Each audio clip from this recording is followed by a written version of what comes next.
Check out my Patreon, where I have tons of content that is guaranteed to transform your skills as a rapper fast. I've seen artists go from good to great in the span of a couple weeks. Also, check out my website, where I have tons of courses on any subject that you may be having trouble with, whether that's flow, melody, or lyrics. Thank you guys, and let's have a great year. All right, let's talk about a super cool tool to use in writing, and this goes for choruses, verses, bridges, whatever you happen to be writing, and that's the couplet. All right, now the thing about the couplet is it's just two lines that rhyme, but the great couplets do more than rhyme. They build tension in the first line and then release it in the second line. Here are some great couplets. She had a miscarriage, I couldn't cry though, cause you and I know she was only my side hoe. I ain't a killer, but don't push me. Revenge is like the sweetest joy next to getting pushed. Now it's clear that I'm here for a real reason, cause he got hit like I got hit, but he ain't fucking breathing. I'm not the type to get knocked for DWI. I'm the type to kill your connect when the coke price high. If every nigga in your clique is rich, your clique is rugged, nobody will fall because everybody will be each other's crutches. The beauty about couplets is they deliver an instant punch, okay? A lot of punchlines are set up in this way where it's a couplet. The first line will set up the punchline and the second line will pay it off, all right? The second line usually flips, shocks, explains, or resolves. So that's what we want to look to do when we create a couplet. The first line, we're setting it up. We're setting up a premise or an idea of something, whatever, anything. And then we're going to either flip it, shock, explain, or resolve in the next line, all right? They feel conclusive. Each pair feels like a mic drop or an aha moment. First, build a line, all right? We're going to build tension and set expectation, all right? So let's say in this first line, let's say, mama never loved me like my YouTube crowd. So now, I'm either going to flip it, I'm going to resolve it, or I'm going to explain it. If I wanted to flip it, I would say, love me, mama never loved me like my YouTube crowd. Till she seen them checks, I'm the favorite now. All right, so I just flipped it. At first, my mom, she wasn't fucking with me, but I started getting money. Now she fucking with me, all right? Say, for instance, instead of flipping it, we wanted to resolve. We wanted to resolve. Mama never loved me like my YouTube crowd, but I don't force shit. That's what make me smile, all right? I'm resolving it, all right? Hey, she did this, so how do I resolve it? Hey, boom. Hey, the love that I received didn't make me happy, but the love that I give myself is what makes me happy, all right? So let's see if we can come up with a shock one. Mama never loved me like my YouTube fan did. She probably hate the video, cause that's how her ass is, all right?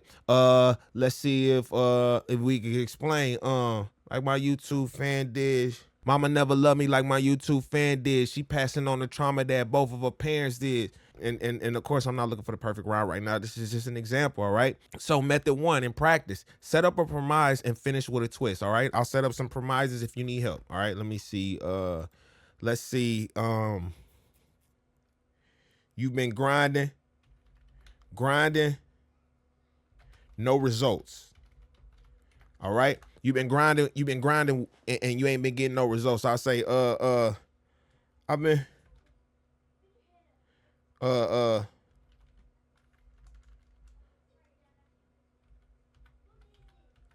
made a million vids,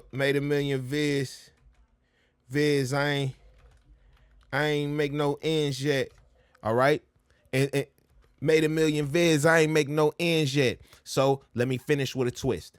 Made a million vids, I ain't make no ends yet. Shit, my mama,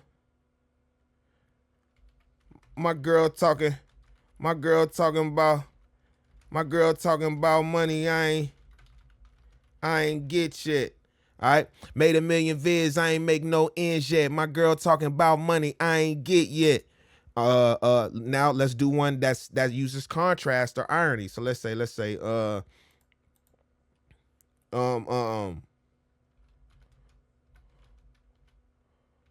old friends fake, old friends backstabbers, old friends backstabbers, old friends backstabbers, we used to kick it. All right, now let me show some irony. The irony, they backstabbers, but what's the irony of a backstabber? Is they fake, right? So I could say, old friends backstabbers, we used to kick it. Now my show when they Now my show in the city, they be asking for tickets. It's just a quick setup and payoff. Quick, old friends backstabbers, we used to kick it. Now my show when they city, they be asking for tickets. Two lines that go together. All right, and let's do one where we end with a clever metaphor. All right, this will be a little challenging, but let's see if we could do it. Let's say, all right, y'all. Today we're gonna talk about one of the most important aspects of songwriting, which is your chorus, lyric, and your title. Now, if you are not being intentional about this, you are wasting opportunities to catch listeners. Now, as I dive deeper into songwriting, I want to teach you guys the small things and the details and the nuances of songcraft so we can walk out of here every time with a good song, with a song that is listenable, a song that is memorable, a song that we want to hear again. All right. And so today we'll talk about the title and the chorus lyric. I'm going to forever change the way you think about titling your songs after this video. Okay. All right. So I was writing this song for an artist, and he was like, man, I've been listening to this Offset album, man, and I like these Offset flows. Could you use that as inspiration? And so, yeah, I went and listened to it. And one thing that was apparent is that Offset likes to focus on the end of his bars to make them catchy. All right. And this is super important because Offset and the Migos, they've been using the same triplet Migo flow for a decade plus. And it's like, how do they keep that same idea fresh? Well, a great way that they do it, and most Atlanta artists that use heavy triplets, is they're focusing on the welcome to Writer Camp, where I want to train you guys to think more vividly, to think more graphically, to think more visually when you're coming up with your bars. Now, this is not a requirement for every bar. For every great rapper, you'll find bars where it has no storytelling, has no visual. 50 Cent, go shawty, it's your birthday, we gonna party like it's your birthday. It's one of the most iconic lines of all time, and it doesn't have any of that.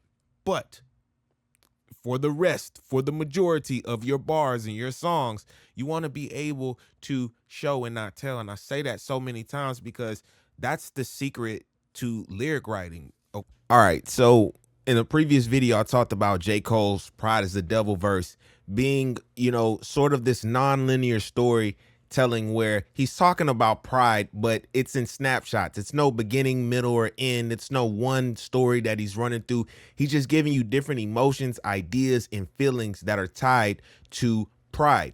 And Good Kid, Mad City, or Mad City more specifically, is kind of the same approach, but just a different way of doing it. What I mean is, if you guys have heard Good Kid, Mad City, when Kendrick does brace yourself, I take you on a trip down memory lane. This is not a rap on how I'm slinging crack or cocaine. This is cul-de-sac and plenty cognac. So the major theme of this verse is chaos going on in Compton. It's a mad city. And so he's sticking to that theme, even though he's not telling a such linear story like this happened and then after that this happened and then this happened because of this.